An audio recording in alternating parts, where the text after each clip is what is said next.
پاکستان میں نئے deep sea port کی تعمیر کے متعلق بڑا فیصلہ ہوا ہے اور یہ میری ٹائم ریفارم ٹاسک فورس نے کیا ہے، جن کے مطابق اس وقت ملک میں کسی نئی بندرگاہ کو بنانے کی ضرورت نہیں ہے، کیونکہ اس پر اربوں ڈالرز کا جو خرچہ ہوگا، بلکہ اس وقت موجود کراچی میں دونوں بندرگاہیں اپنی کیپیسٹی کے 50% پر چل رہی ہیں۔ ابھی بھی وہاں پر 50% کی گنجائش موجود ہے، تو بجائے ہم سری لنکا کی طرف اربوں ڈالرز کا ایک نیا سفید ہائی پلے انہی بندرگاہوں کو بہتر کریں۔ آج کی ویڈیو میں جان سکیں گے ہماری بندرگاہوں کو بہتر کرنے کے لیے ایک تجاویز دی گئی تھی اور ان میں سے کتنے پر عمل کیا گیا۔ اس کے ساتھ ساتھ گوادر کی بندرگاہ جو ہے ابھی تک نسبتاً ایک فیلڈ پروڈکٹ ہے، اس کی کامیاب کرنے کے لیے کون سے 5 اہم اقدامات کرنے کی ضرورت ہے، کیوں نہ کہ پاکستان کی بندرگاہیں 100 ارب ڈالر کی اکانومی جنریٹ کرنے کی کیپیسٹی رکھتی ہے، ہم 1 ارب ڈالرز بھی اس میں حاصل کرنے میں ناکام ہیں۔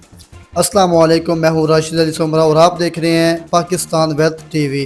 پاکستان میں 3 سے 4 گہرے پانی کی نئی بندرگاہیں تعمیر کرنے کی بات ہمارے وفاقی وزیر اور شپنگ نے کی تھی، جس پر ایک میری ٹائم ریفارم ٹاسک فورس بنائی گئی تھی۔ انہیں تحقیق کرنے کے بعد یہ بات اناؤنس کی گئی ہے کہ ملک کو نئی بندرگاہوں کی ضرورت نہیں ہے، کیونکہ ان پر اربوں ڈالر خرچہ آئے گا اور موجودہ بندرگاہیں جو ہیں وہ اپنی کیپیسٹی سے کم پر چل رہی ہیں۔ اسی لیے ہمیں موجودہ بندرگاہوں کو بہتر کرنا ہے۔ تو اگر ہم کراچی پورٹ کو دیکھیں، جس میں 125 ملین ٹن سالانہ سامان ہینڈل کرنے کی کیپیسٹی موجود ہے، اس میں گزشتہ ملک اس سال میں تمام سابقہ ریکارڈ توڑ دی ہیں، لیکن پھر بھی صرف 55.8 ملین ٹن کارگو ہینڈل کیا ہے، جس کی کیپیسٹی 45% بنتا ہے۔ ابھی بھی 55% کیپیسٹی خالی کی گئی ہے، جو کہ کم و بیش 70 ملین ٹن بنتی ہے۔ پورٹ قاسم دیکھیں تو اس میں پچھلے سال جو ہے 47 ملین ٹن کارگو ہینڈل کیا گیا تھا، کیپیسٹی 76 ملین میری ٹائم میں اور 62% کیپیسٹی یوٹیلائز ہوئی ہے۔ 29 ملین ٹن کارگو ابھی بھی ہمارے پورٹ قاسم ہینڈل کر سکتے ہیں۔ اگر ان دونوں کو ملا کر آپ اس اندازہ لگا سکتے ہیں کہ ہمارے پاس آج بھی 100 ملین ٹن کارگو ہینڈل کرنے کی کیپیسٹی خالی پڑی ہوئی ہے، کیوں نہ کہ ہم نے پچھلے سال انہی 2 بندرگاہوں پر تقریباً 103 ملین ٹن کارگو ہینڈل کیا ہے۔ کیا ضرورت پڑی ہے کہ نئی بندرگاہ بنانے کی؟ انہی بندرگاہوں کو ماڈرنائز کیا جائے، اوپر فاسٹ کر دیا جائے۔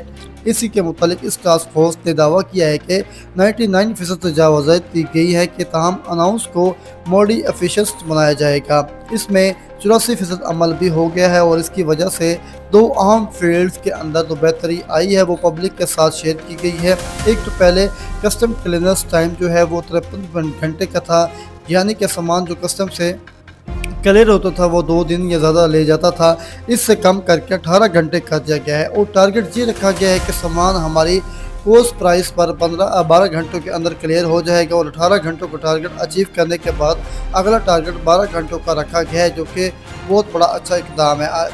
پورٹ قاسم سے اگر ہم کیپیسٹی کرتے ہیں تو باقی ریجنل بڑی پورٹ سے کمپلیٹ کرنا ہے، تو ہمیں بہت تیزی سے کارگو ہینڈل کرنا ہوگا۔ اس کے لیے اچھے سکیلز، مشینری اور امپلیمنٹ کرنی ہوگی۔ تاہم ہیون انٹرفیس کم سے کم ہمارے پورٹس کے اوپر فیس لیس سسٹم ایڈ کیا جائے، تاکہ سکینز ہی اس کا تمام کارگو وہ سکین کر کے اس کے بعد فیصلہ کرے کہ لوگ کم سے کم انویل ہوں۔ اس کے بعد ان ٹائرز کی لیگل امپورٹ میں 42% اضافہ ہوا ہے۔ کپڑا جو ہے وہ 41% منگوایا جانے والا ہے۔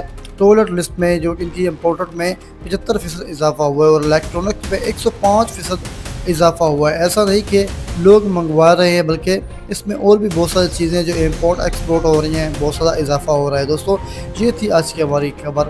دوستو ملتے ہیں ایک بریک کے بعد۔ اللہ حافظ۔